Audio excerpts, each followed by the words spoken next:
Salut, salut, bienvenue à notre rendez-vous habituel, l'instant dédié à l'édification à la lumière des Saintes Écritures. Vous le savez déjà, ça se passe sur le site www.nbmministries.com. C'est présenté par votre sœur et servante Blandine Kanga. Et aujourd'hui, j'ai à mes côtés le pasteur Bikele Belinga Jean-Baptiste. Je crois que ça fait beaucoup de gens dans notre émission. Décidément, ça doit être une affaire liée au prénom, je ne sais pas. Bienvenue, pasteur. Merci. Ok, j'espère que vous vous sentez bien sur notre plateau. Là où il y a l'Esprit de Dieu et la liberté, donc sentez-vous libre. Alors, je vous donne, internautes, l'occasion de bien vous installer, de bien poser tous vos récepteurs et nous revenons dans quelques petites secondes.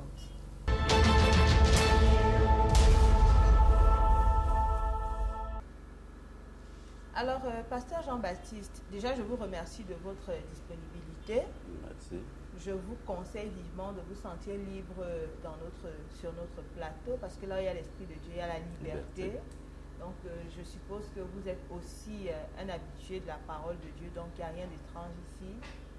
Nous allons aborder ensemble un sujet qui est cher à la marche chrétienne, à la vie chrétienne. Il s'agit de la foi. Et si j'ai bonne mémoire, la parole de Dieu nous dit qu'il est impossible de plaire à Dieu sans elle. Alors, déjà, permettons aux internautes, et même ici dans le studio, de comprendre davantage ce que c'est que la foi. Qu'est-ce que la foi? Pourquoi c'est aussi important? Pourquoi c'est aussi capital de marcher par la foi?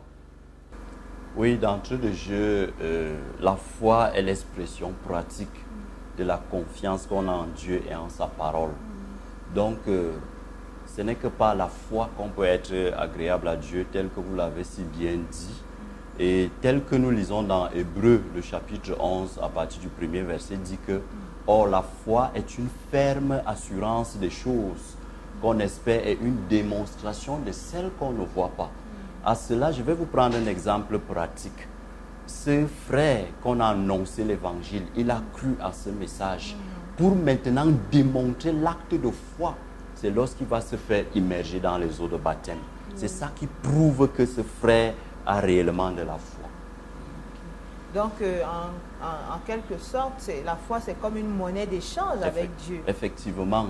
La foi, c'est cette main invisible, cette main qui va dans l'invisible pour amener dans le visible ce dont Dieu veut nous donner. Ok. Alors, moi, je vais encore demander, quelle est la valeur de la foi dans la vie du chrétien? Oui, la valeur de la foi dans la vie du chrétien est dans sa capacité à impartir la nature divine en nous, nous donnant ainsi le pouvoir d'opérer comme Dieu. Vous voyez? Donc, c'est-à-dire la valeur de la foi, elle impartit en nous la nature divine. Ça veut dire que nous devenons comme Dieu et elle nous donne ce pouvoir-là de faire les choses que Dieu fait. Vous voyez à peu près. Donc, en quelque sorte, c'est la valeur de la foi. Alors, donc, quand nous faisons les choses que Dieu fait, nous sommes capables, est-ce que la foi nous permet de tout obtenir alors? Une fois qu'on a la foi en Dieu, je suppose, parce qu'on peut avoir la foi, est-ce qu'on peut avoir la foi en autre chose que Dieu? Oui, si. Par exemple, les païens ont la foi en eux-mêmes. Les païens ont la foi, ils croient en quelque chose. Je me souviens, mon père, il était un bon religieux. Et je me souviens de fois, mon père s'asseyait, il prenait le bic et avec des papiers, il commençait à faire des projets. Il disait que à partir de peut-être dans 6 mois, j'aurai ci, j'aurai ça, j'aurai ci, j'aurai ça. Et quand il faisait ça, il appelait sa femme, qui était ma mère, et disait, ma chérie, dans 6 mois, je vais faire ci, je vais faire ça. Et ma mère ne croyait pas. Mais je veux vous dire qu'au bout de 6 mois, cela s'accomplissait. Donc, c'est pour dire que la foi, on peut croire en soi-même, on peut croire en quelque chose, mais la véritable foi, c'est de la placer en Dieu. En Dieu. Alors, est-ce que lorsqu'on a la foi en Dieu, puisque vous venez de parler d'avoir la capacité de pouvoir faire les choses comme Dieu. Est-ce que lorsque nous avons donc la foi en Dieu, cela est un accès libre pour pouvoir tout accomplir ou alors tout recevoir dans la vie juste parce qu'on a la foi en Dieu? Non, loin de là. Pourquoi? Parce que la foi en elle-même a des principes aussi et des règles. Oui. Vous voyez? Par exemple, vous ne pouvez pas peut-être dire au ciel de descendre sur la terre parce que vous avez la foi. Donc, cette foi s'accompagne de la parole de Dieu. Oui. Vous voyez? Dieu même, parce que la Bible nous fait comprendre que Jésus-Christ est le chef et le consommateur de la foi. Donc, tout ce que Jésus-Christ a fait par la foi, c'était juste pour mettre les choses à la place où elles devaient être. Par exemple, essayons un peu de lire dans le livre de Marc, le chapitre 9, le verset 23. Nous allons comprendre quelque chose. Oui, allez-y. Je vais emprunter votre livre. Si. Alors, Marc 9.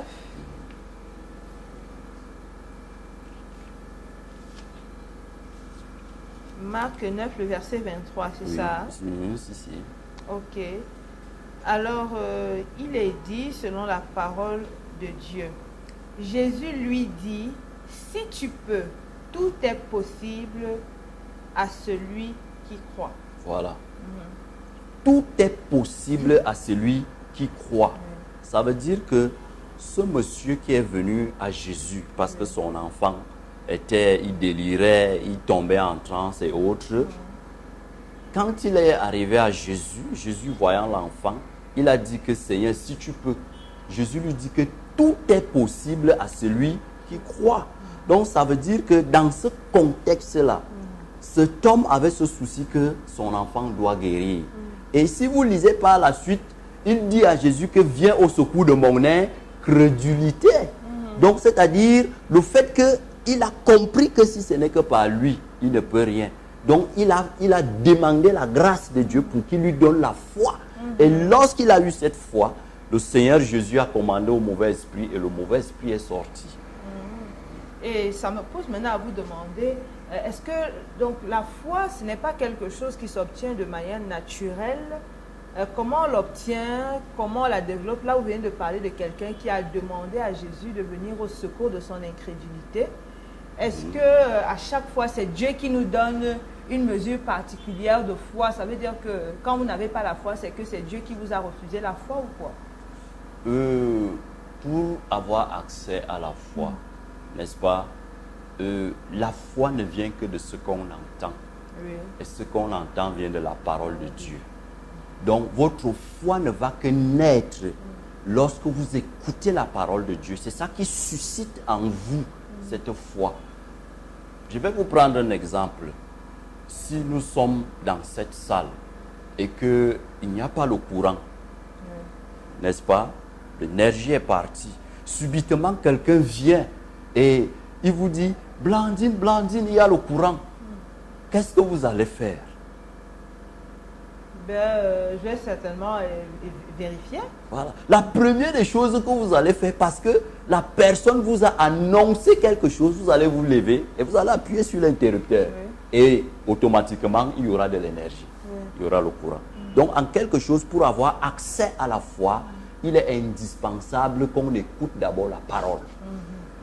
Et ça nous permet de faire un clin d'œil à notre dernière émission où on parlait de l'importance de la parole de Dieu. On voit que ça revient à tout moment. Donc, même pour avoir la foi, on a forcément besoin de la parole de Dieu. Les deux vont de pair. Il n'y a pas de foi sans la parole de Dieu. Les deux vont, c'est-à-dire il y a une synergie entre la parole et la foi. Pourquoi? La foi est comme un réceptacle. C'est-à-dire qu'il reçoit cette parole et elle est disposée à la recevoir. Et lorsque votre cœur est disposé et qu'elle reçoit cette parole, c'est là où il y a foi. Et cette foi donc produit des effets escomptés. Alors, Pasteur Jean-Baptiste, est-ce que vous pouvez nous parler un peu de l'esprit de foi? Est-ce que c'est un esprit, vous avez parlé de développer sa foi par ce qu'on entend. La foi vient de ce qu'on entend, et ce qu'on entend vient de la parole de Dieu. Alors, je pense que la Bible parle également de l'esprit de foi. Oui. L'esprit de foi. Donc, qui nous vient de Dieu. Oui, en quelque sorte, l'esprit de foi, c'est un don de Dieu. C'est-à-dire, quand quelqu'un a l'esprit de foi, cela va au-delà de la parole. Ça veut dire que vous êtes face à une épreuve. Et par rapport à cette épreuve, par la foi, n'est-ce pas, vous allez prier et quelque chose de miraculeux va s'opérer. Oui, nous allons lire dans Actes le chapitre 14 à partir du verset 8 à 12 pour voir. Alors, je suis dans Acte 14 et je suis au verset 8. Je pense que c'est une habitude qui doit revenir de plus en plus pour inciter également les internautes à lire la parole. Alors, à l'Istre se tenait assis un homme impotent des pieds, boiteux de naissance et qui n'avait jamais marché. Il écoutait parler Paul, et Paul, fixant les regards sur lui et voyant qu'il avait la foi pour être guéri, dit d'une voix forte, « Lève-toi sur tes pieds ». Et il se leva d'un bond et marcha. Amen. Amen. Donc nous voyons donc ici que Paul a fixé cet homme. Pourquoi? Parce que Paul a vu de la foi en lui. Et comme Paul avait le don, c'est-à-dire ce don, l'esprit de foi en lui, il a commandé à cet homme, lève-toi, lui dit-il, et marche. Et à l'instant, il s'est levé. Donc c'est pour nous faire comprendre que quelqu'un qui a le don de foi va au-delà même de la parole. Parce qu'il sera face à des circonstances et à des situations. Sa foi va se manifester et maintenant le miracle va se produire. Amen. Nous allons prendre encore une petite pause, certainement en musique, et nous allons revenir parce que cette affaire de foi-là, nous allons parler d'un autre aspect de ce thème. Amen.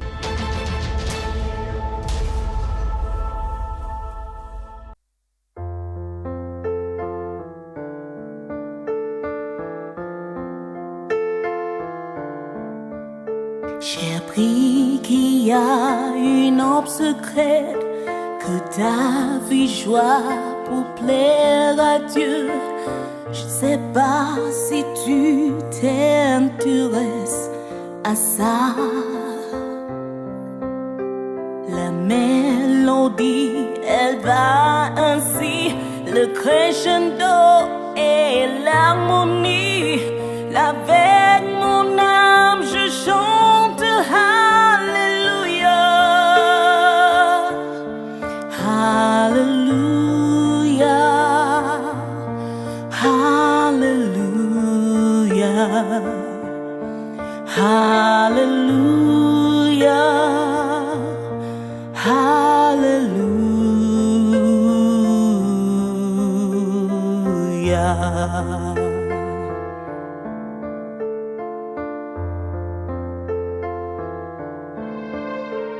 Une mélodie qui vient du ciel, un grand mestre des anges chante pour lui en accord parfait avec mon unique espoir. Le Seigneur naît dans une étable, le conseiller, Dieu tout-puissant, le Prince de paix admirable. Alléluia. Alléluia.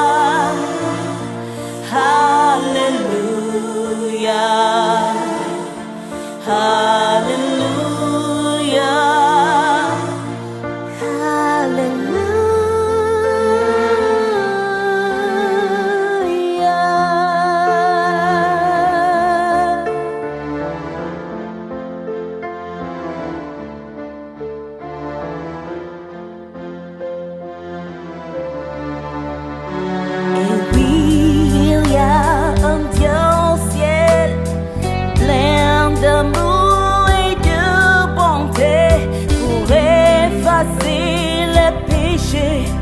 De ses enfants,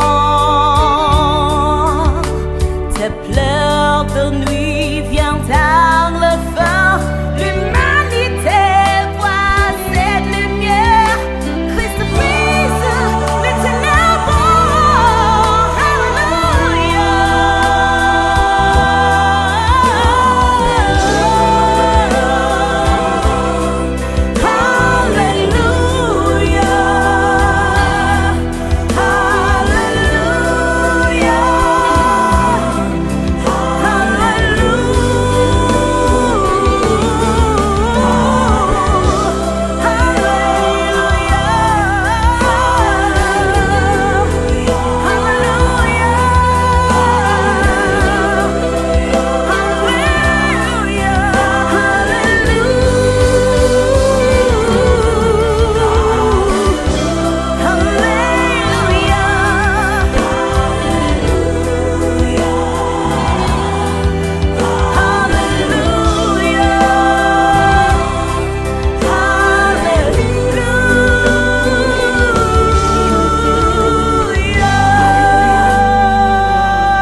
pasteur, je crois, et certainement les internautes seront d'accord avec moi, qu'il faut qu'on essaye d'être le plus pratique possible. Si. On vient de parler d'un impotent qui a été guéri à la parole d'un serviteur de Dieu, un apôtre qui a dit « Lève-toi droit sur tes pieds ». On a vu plusieurs situations, on a vu des aveugles être guéris, on a lu en tout cas dans la parole de Dieu et nous y croyons. Alors, comment alors continuer d'avoir la foi ou alors comment décrire ou qualifier cette foi-là que nous avons mais qui malheureusement n'est pas suivie de résultats ou du résultat attendu en tout cas?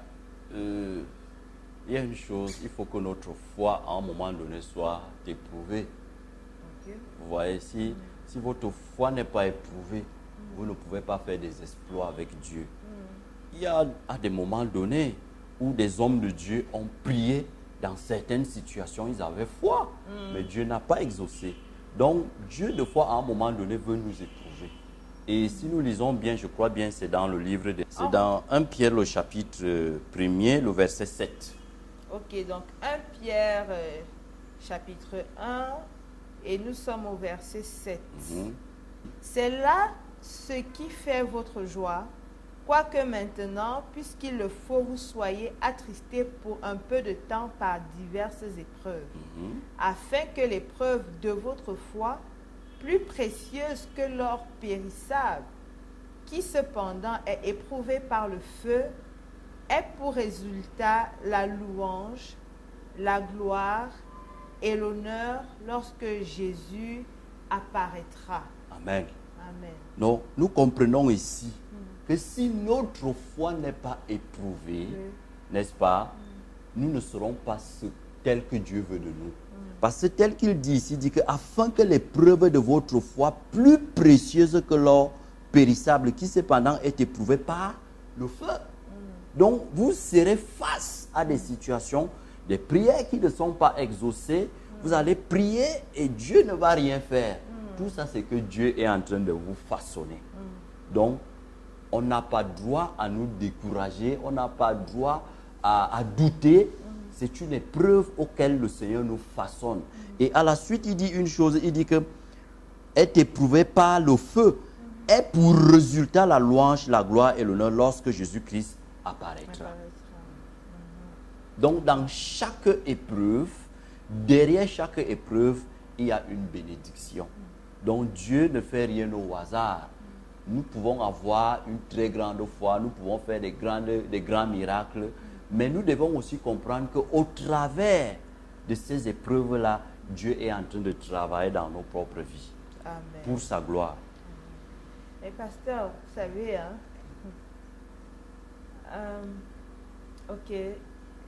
derrière nos épreuves, il y a la main de Dieu, parce que certainement, il veut nous fortifier.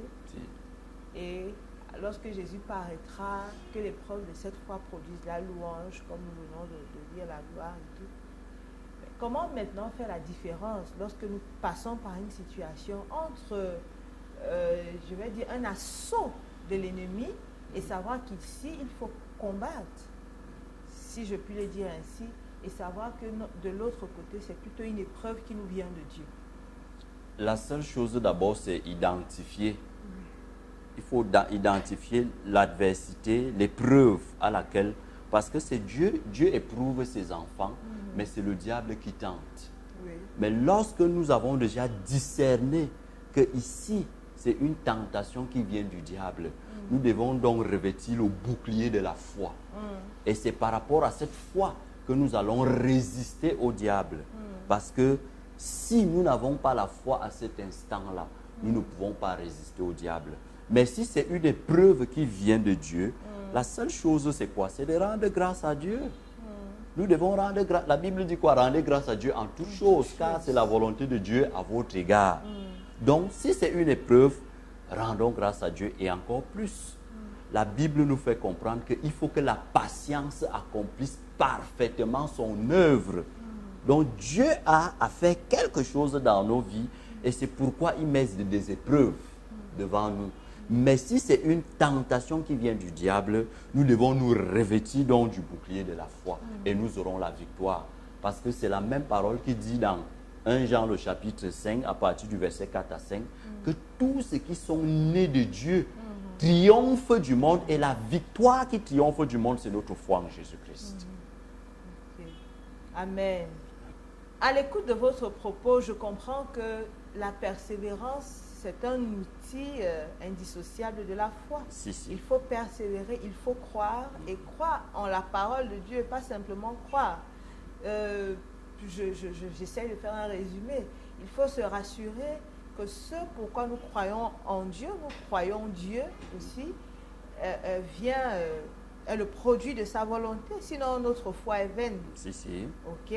Alors, il y a des personnes qui certainement sont en train de nous écouter et qui vivent des situations compliquées, qui ont peut-être un mari qui les a abandonnés, qui ont peut-être une maladie qui est en son stade, disons, terminal, ou alors la maladie continue de les ronger, qui ont un enfant récalcitrant, qui ont, je ne sais pas, des situations extrêmes, qui ont perdu un emploi, qui se retrouvent à la rue, voyez-vous, ou alors qui sont sous l'effet d'une attaque ennemie, qui sont manipulés par, disons, des forces mystiques, occultes. Il y a des personnes qui vivent dans le désespoir en ce moment-ci et à qui vous êtes en train de parler de foi, qui pensent avoir tout essayé, qui pensent avoir tout entendu. Ah, comment est-ce que dans le pic de la douleur et du désespoir, quel est le mot, ou sinon l'encouragement que vous pouvez leur faire, que vous pouvez leur adresser, afin qu'ils continuent, je ne sais pas, de tenir bon? Est-ce qu'il faut dire tenez bon jusqu'à la fin? Ou alors est-ce qu'il faut prier carrément pour que la situation soit changée?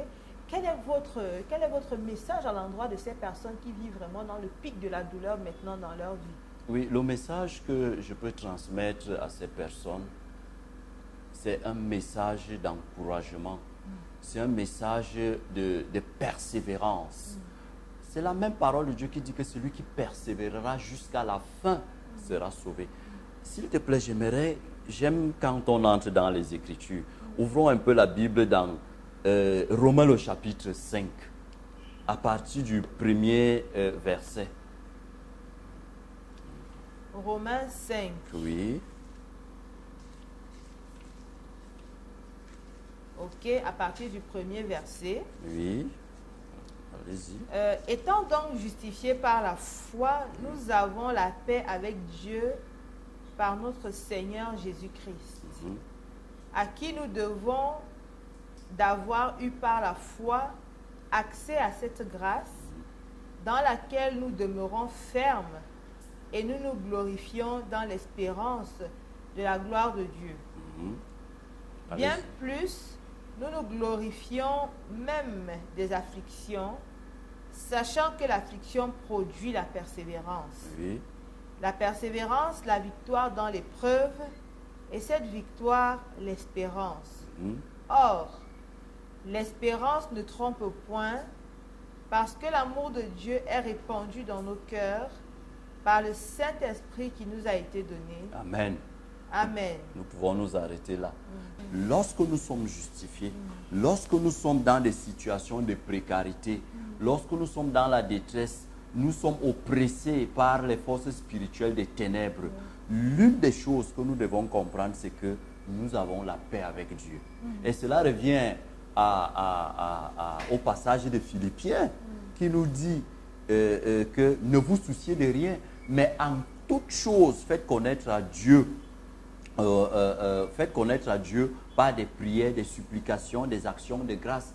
Et la paix de Dieu qui surpasse toute intelligence gardera vos cœurs et vos pensées en Jésus-Christ. Cela revient donc à Dieu qui dit que bien plus, nous nous glorifions même des afflictions, sachant que l'affliction produit la persévérance. La persévérance, la victoire dans l'épreuve. Et cette victoire, l'espérance. Or, l'espérance ne trompe point parce que l'amour de Dieu est répandu dans nos cœurs par le Saint-Esprit qui nous a été donné. Donc, c'est cette parole-là que je peux dire à mon frère et à ma soeur qui traversent des moments difficiles, que si réellement il a cette foi cette foi en Christ, telle que la Bible nous dit, bien plus, nous nous glorifions même des afflictions. Nous devons nous glorifier des afflictions. Parce que ces afflictions-là, la Bible dit que sachant que l'affliction produit la persévérance. Nous voyons par exemple l'exemple d'Abraham et de Sarah. Ils ont passé des moments très difficiles, mais Abraham a persévéré. Et c'est dans cette persévérance, telle que la Bible dit, la persévérance, la victoire dans l'épreuve. Et cette victoire, l'espérance. Cette espérance nous fait comprendre que cette situation à laquelle je traversais, Dieu m'a donné la victoire. Donc j'ai l'espérance de la vie éternelle. Amen. En fait, ça me pousserait à poser une question. Peut-être que c'est juste un commentaire, pas vraiment une question.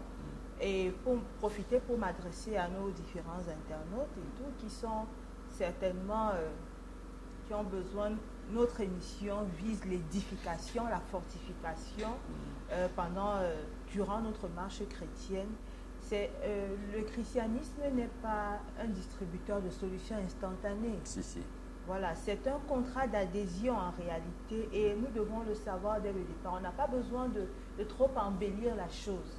Nous avons l'espérance de la vie éternelle, nous avons l'espérance du salut en Jésus-Christ, Si. mais notre parcours sur terre pourrait rencontrer des embûches, Si, des si. difficultés Oui, oui. et ce genre de choses. Et certaines de ces épreuves-là ont pour but de nous aguerrir, d'affermir notre foi, Oui. de nous attacher davantage au Sauveur. Seigneur, oui. Et non pas pour nous détruire, parce que comme nous venons de le lire, c'est que l'amour de Dieu, lui, il est infaillible Oui, pour si, nous si. en réalité. Mhm. Donc, nous aurons aussi certainement des combats, des conflits avec l'ennemi, parce que nous sortons d'un monde pour appartenir à un autre. Donc, il y a une dualité qui se présente. Mais nous devons avoir l'assurance que nous serons plus que vainqueurs, quel que soit le cas. Mais il ne faut pas lâcher prise, il faut persévérer, il faut croire Dieu.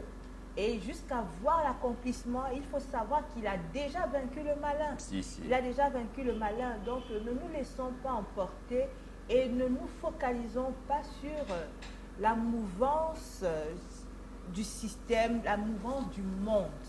Parce que c'est aussi ça qui crée souvent une petite bagarre dans notre cœur. On veut tout ici et maintenant. On veut les accomplissements, on veut être célébré, on veut être reconnu.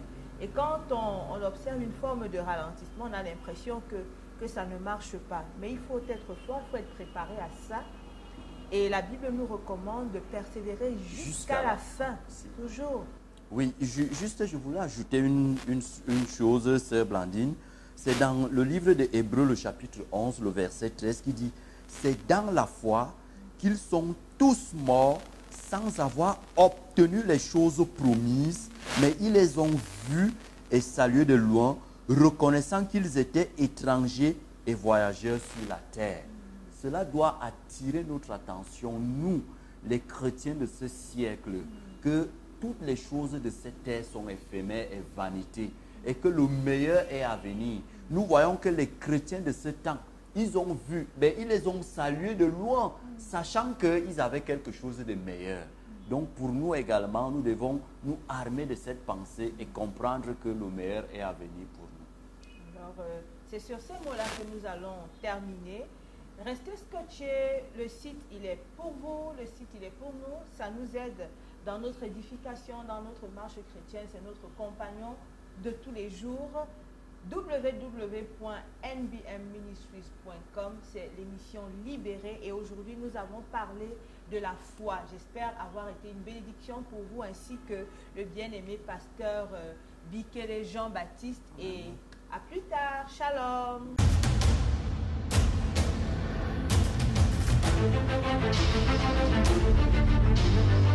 Thank you.